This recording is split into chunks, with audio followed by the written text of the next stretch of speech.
Continuing the Women in Technology series, and I have a very special guest. Her name is Jenna Tombolesi, and she is a systems engineer at Fortinet. Jenna, would you introduce yourself and tell the audience a little bit more about yourself? Sure. Thanks, Sly.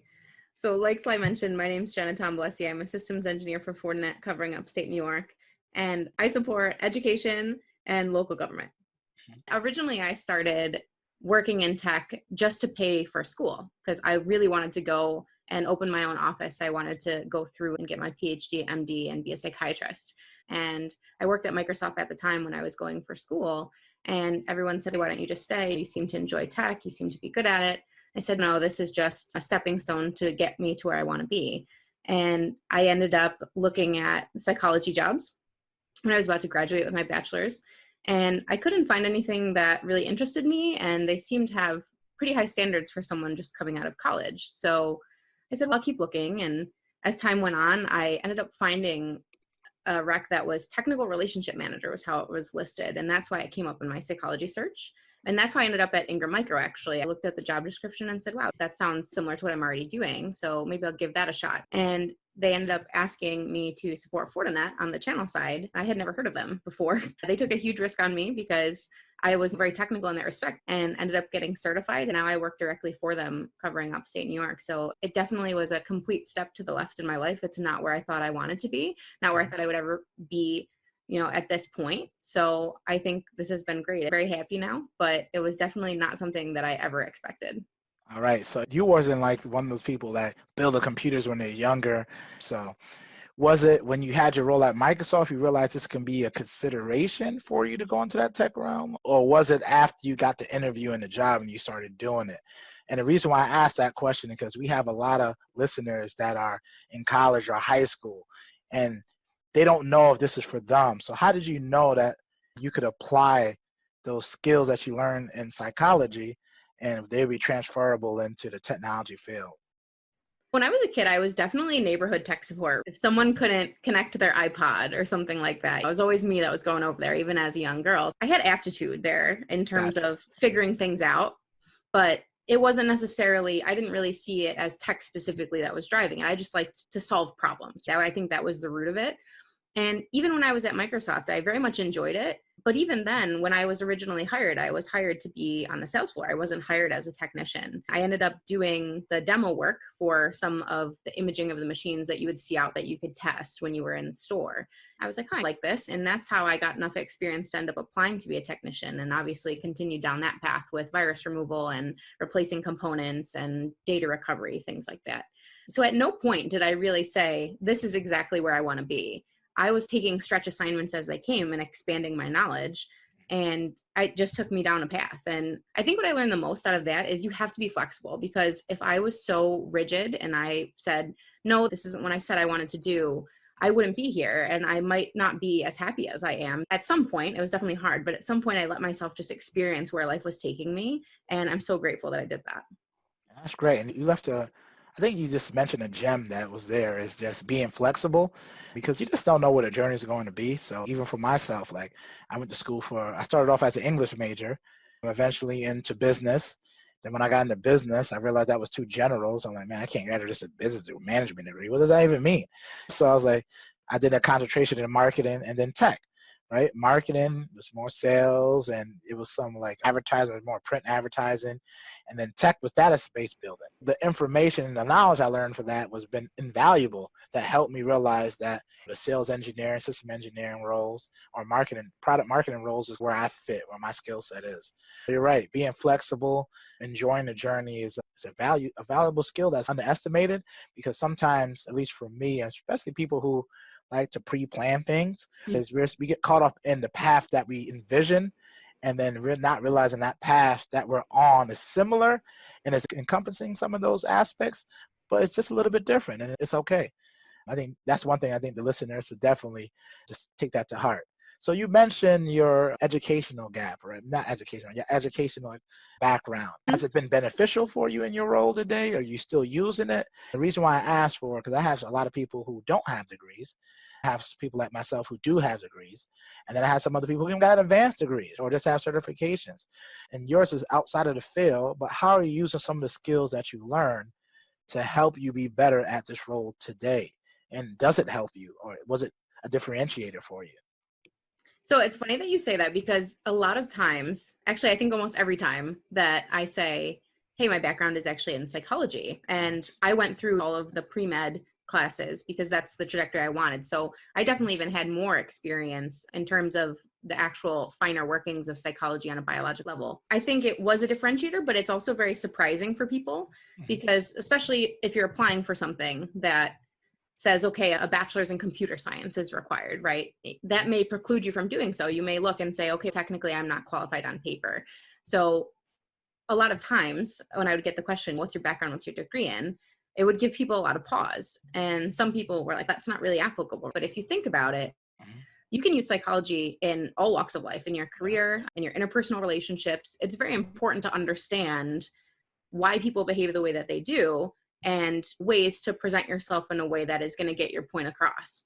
And so being able to utilize that information in terms of being able to read a room and take the temperature of the audience, to be able to deliver material in a way that someone is going to understand, especially as an engineer. I think a big mistake a lot of people make is assuming that the other person is on your level, technically speaking, and that they're going to understand just the facts, right? If you give them just the facts and just the specs, like speeds and feeds, right? That's going to be enough.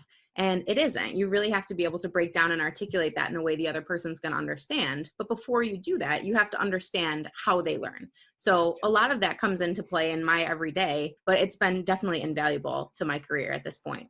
So for those of you out there that's not in a tech role and y'all might be looking at it and you're thinking about getting into the role because A, you saw the salary, or B, you might be interested in it, or C, you see all these, like for me, I love CSI and I wanted to do forensics. Whatever that reason is, and if your degree or your experience or you don't have a degree, don't let that discourage you. Still take the chance and bet on yourself, because you just never know who's going to be that interviewer who might embrace you and help develop your skills. So don't let that be a deterrent, whether you're female or male. I see a lot of job roles that says I need a master's degree, right? And I don't have a bachelor's, right? Should I apply for it? But I still apply anyway, right? If they're going to reject me, that's fine, right? But if I could get a chance to get in front of that recruiter, maybe they value certifications more, right? Sometimes I see they want electrical engineers or computer science majors. And I have an IT background, but I don't have that. They actually like that because they want to see your perspective. And I think perspective is key, because it could be definitely an advantage for you going into interviews, because that could be a differentiator. Another thing I want to ask you, Jenna, is now that you have all this experience, if you could talk to Jenna that's in school and then the Jenna who's in Microsoft, what would you tell her? And the reason why I'm asking these questions is, like I said earlier in the show, is that we have a lot of ladies, a lot of guys that's in college right now, some are in high school, and a lot of middle and entry-level career jobs like switchers. And I feel like for me, the information that I've accumulated over my career, if I would have knew just a little bit of that when I was in college, I could have made different moves that would have accelerated my career growth. What's yours? What would you share with yourself if you had that conversation? Oh boy. So many things. I've learned so many things. I'll try to be concise. Hopefully you don't have to play like the award show music to get me to wrap up my answer. I would say first and foremost, and we talked about this already, you have to be flexible. You have to enjoy the ride. You can't necessarily be so rigid and have one train of thought, right? Take the stretch assignment, take those things that take you out of your comfort zone, and don't be afraid to do. It's funny that you mentioned to me prior to this in your last response that for things that you may not have been qualified for on paper, you're comfortable applying. There's a lot of people that aren't. And they say, I think statistically, men can historically be 50% qualified for something and they'll be comfortable applying or responding to that requisition. Whereas women, if they have 80% of what people are looking for in a job role, they still won't apply. They have to hit 100. And obviously that's a generalization, doesn't apply to everyone, but I can say, even reflecting on myself, that I've done that, where if I didn't see that I checked every single box, I didn't think it was worth it for me to put myself out there because there wasn't a great chance for that. Whereas other people confidently go after, and that's what I really respect about you, confidently go after what they want. And at that point, it's up to you to sell yourself. So I think that's a huge mistake that I was making early in my career, was not necessarily going for things that I didn't think I 100% checked every box. So I think that is a huge piece that I missed and that I wish I was more confident early on in my career. And I would also say, tying into that, is that a big piece of your career is going to be built on relationships. In this role, for this job description, I was not who they normally would look at in terms of a candidate. I didn't have the same experience. I didn't obviously have the same education, which we discussed. But what I did have was, through my time at Ingram Micro, I had made a lot of relationships with people at Fortinet. So they were able to speak and advocate on my behalf for some of the things that I was doing that may have not reflected on a paper resume. So I think that is so important, is getting yourself out there and making sure that you're building these long-standing relationships, both personally and professionally. And sometimes when it may not be the easiest to advocate for yourself, then they would be able to advocate on your behalf. And that oftentimes can be a huge differentiator as well. I would say finally that I think we may be putting a little bit too much emphasis on just getting a seat at the table. And that may sound a little controversial at face value. So let me back up and I'll explain. But I think historically, we've all been told you should have a seat at the table. You should fight for your seat at the table, which is absolutely true. But I think now what people are doing is sitting in a place where they may not be valued. And that can really hinder your career opportunities and obviously lead to a very miserable day-to-day for yourself. So I think sitting at a table for the sake of it, where you're not valued and where you're not being heard, is not best practice at this point. And I think we have so many options now that there are so many other places that will value your contribution and that you will feel motivated and inspired to go to every day. If you're not feeling valued, if you're not feeling validated in what you're doing every day, then it's time to move on and go somewhere else that's going to appreciate everything that you bring. Yeah, that was well said. So being able to bet on yourself, being valued, I think is under, because you could get the job and it could be great, but if people are not valuing your opinions or you don't feel like you're being taken serious, is it worth just having that seat at the table?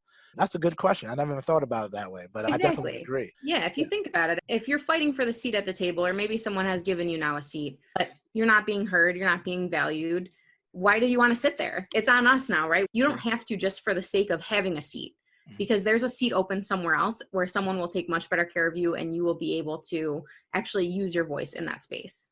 Yep. You just don't do it for the optics. Sometimes people, like businesses, do it for the optics. We need this type of person Right. there, but not really valuing what that person brings to the table. If you feel that way, this is always other opportunity. That's what Jenna's saying, and that's key. So just lean into your network. And maybe you don't know what the opportunity is, but maybe someone in your network may be that bridge for you to allow you to get there. So it actually leads perfectly into my next question. Have you faced any obstacles in your career? And how did you, A, overcome them, or B, remove them out your path, and C, how have you used that to fuel you to continue to be successful in everything that you're doing? Yeah, that's a great question. I think anybody that's a minority in any space, so whereas like women in tech, for example, you could say people of color, whatever other group that would be a minority in a space is going to face some type of challenges, which is super unfortunate. But in terms of being a woman, I think specifically a lot of people are just so unfamiliar. So when I walk into a space that maybe I'm delivering a presentation or I'm with my sales counterpart, a lot of times most people are not expecting me to be the one speaking. And if that does happen and they realize that I am speaking, oftentimes they are listening to what I'm saying with seeds of doubt already. I've been in that situation, unfortunately, too many times where I've walked in and someone has looked at my sales counterpart and said, "Oh, so you're the engineer," just immediately without any introduction. And obviously the answer to that is no, and it's very uncomfortable to now back your way out of. But I've been told, "I don't want to speak with you. Can I speak with somebody else? Is there someone else that you can bring in?" I've just been completely ignored. I've had people ask very technical questions to my sales counterpart who continues to deflect and say, "You're asking the wrong person," but no one will make eye contact with me. I've had people say basically that I gave them the wrong information and brought someone else in so they could get it explained to them again. And the information did match, but they still said, "Oh, thanks so much for your explanation. That was so helpful," when I had given them almost verbatim the same information the day before. So it's just a lot of stuff like that. And there's a lot of people that are facing a lot worse. So I definitely don't want to make it seem that was the end of the world. It is definitely disheartening and it's demotivating, right? Yeah. Because you feel like you're working so hard to be heard. You're working so hard to be an expert in some field, right? Whether it's having the right certification or maybe expanding your knowledge out through the industry. This is something that we're constantly doing, especially as engineers, is taking in new information and finding ways to process that out and deliver it in a way that's understandable for someone to question your every move. And that's where I think things get challenging. But for me, what I found is being open and transparent with your teammates. And I've been blessed to have great leaders, great teammates that were always incredibly supportive. And that has not changed. I think actually I'm more supported here now than ever.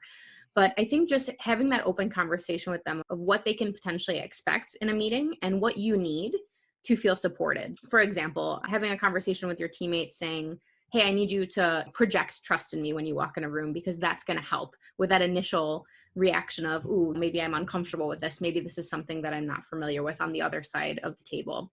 Just conversations like that, being open about it, something that needs to be discussed, just to say, hey, here's what to expect, and here's how you can help me in that situation. And be honest. If you need help, ask for it. If you need to bring somebody else in, ask for it. But I think that's what I would say more often than not, is talking about it opens the door to the solution almost every time.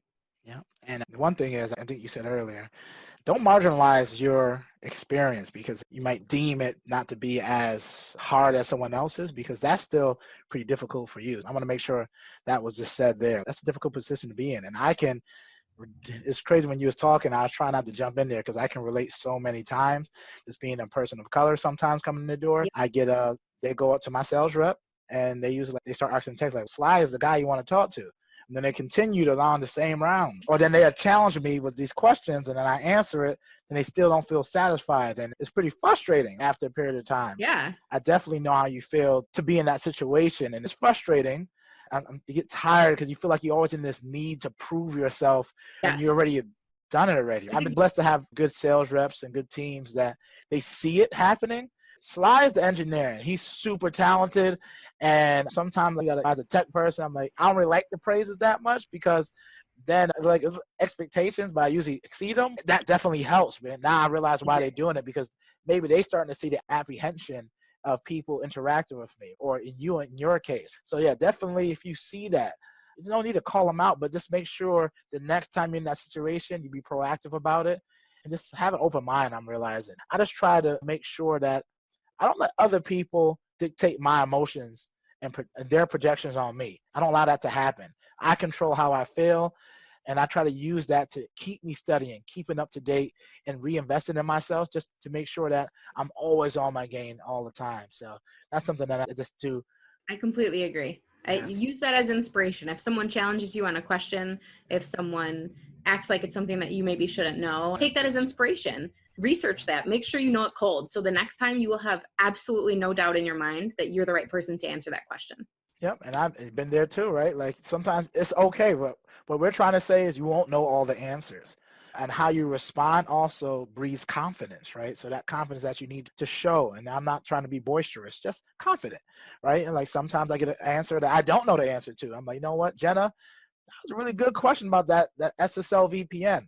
I actually don't know that. Can you give me some more criteria on how did you get into this problem? And if you give me some more, let me take some notes. I go research that, I send it over to her, and then we move forward, right? But now I store it away to make sure the next time I have that conversation, if I get that same question, I can blow it away and I can give it the details. Absolutely. So let's go on to the next question, right? So when you're preparing, one thing I saw is that women, and I hate this generalization because I know a lot of women who negotiate better than most people I even know.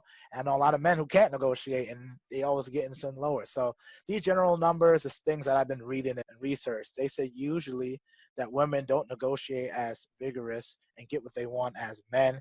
Any tips will you give my viewers on getting what they're worth? What tips have you leveraged? How did you know to ask for these things? Yeah, I agree. We use statistics and we say statistically speaking, but you always have to account for the folks that maybe that doesn't apply to you. But I would say generally speaking, that's accurate. Even myself, we talked about my lack of confidence when I started my career. So being able to advocate for myself was not something that I was very good at. And I would say even personally or professionally. So this was a big growth area for me just in general. But I would say first and foremost, obviously you need to know the market. understand competition, understand what that specific role is worth, also in your specific area, because things do change. But don't stop there. I think the big mistake that people make is say, I should be worth X based on this data, right? And maybe that should be enough, but it unfortunately is not. So what you need to be able to do is articulate why you deserve X value based on some type of data. And this data is going to change depending on what type of role you're going for. So for example, in a sales organization, maybe we're talking about top line revenue, maybe it's gross margin, maybe it's attach rate, maybe it's deal size, whatever that is, you need to be able to quantify that data and make it actionable. So it needs to be something that is measurable and impactful that you'd potentially be able to take over to that new company. So if it's a services organization, what was the time to response, for example? What was your SLA? How did you meet that SLA? Make this actionable. And that, I think, is a lot of what people miss is, what do you think that company would value in terms of metrics? And how did you deliver X in your previous role? So that, I think, to me, is most impactful when you're trying to negotiate, is you really are selling yourself. So make it so compelling that there's no possible way that someone on the other side wouldn't think that you'd be worth what you're asking for. That's great. And I just agree with that. Definitely know what you're worth.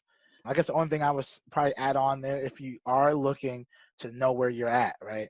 You can use pay scale. You can use LinkedIn salary. You can use, I think even Indeed has a salary too. Like Google it. Another thing I would add on there, reach out to people at the company, right? Yes. So if you know you want to be a security or a system engineer at Fortinet, reach out to Jenna. Hey, don't ask Jenna how much she's making now, because I ain't gonna go. I'm gonna tell you this now. But you can say, I'm thinking about applying for this role. And first, if you don't know who Jenna is, introduce yourself. Try to form a relationship. Try to ask her how she's doing. I watched her on the show, or whatever you can to kind of make it a little bit less robotic and more personalized. Interested in joining Fortinet or whatever company it is. What advice would you give me in an interview? Where should I be at? Do you got like a range I should be at? These are my skills. Can I send in my resume? Can you take a look at it? Absolutely. And I'm going to be honest, sometimes you're going to get no responses. So I've done this a lot of my career. I sent out 10 to 20 people I probably reach out to, and maybe 2 might say, Slide, we'll talk to you for a minute. And maybe none won't. And then that's hard, right? Sometimes. But then you got to do some more back-end research in it, because maybe you can go on Glassdoor and read some stuff about it, right? So it's always some ways you can do resource to give you a little bit more, to be more educated. And then don't be afraid to look at the actual company websites. How are they explaining themselves? How do they value that role? Do you see any stuff on there? So look at the marketing collateral too, because that also can give you insights on the demeanor, what type of people they want at that organization. But if you can get to a person, I think that's always been my advantage, maybe, is my network, is being able to just call in someone who knows me from the past and say, I think I'm a good role for this. You're working here currently. Do you think my skills would align to this?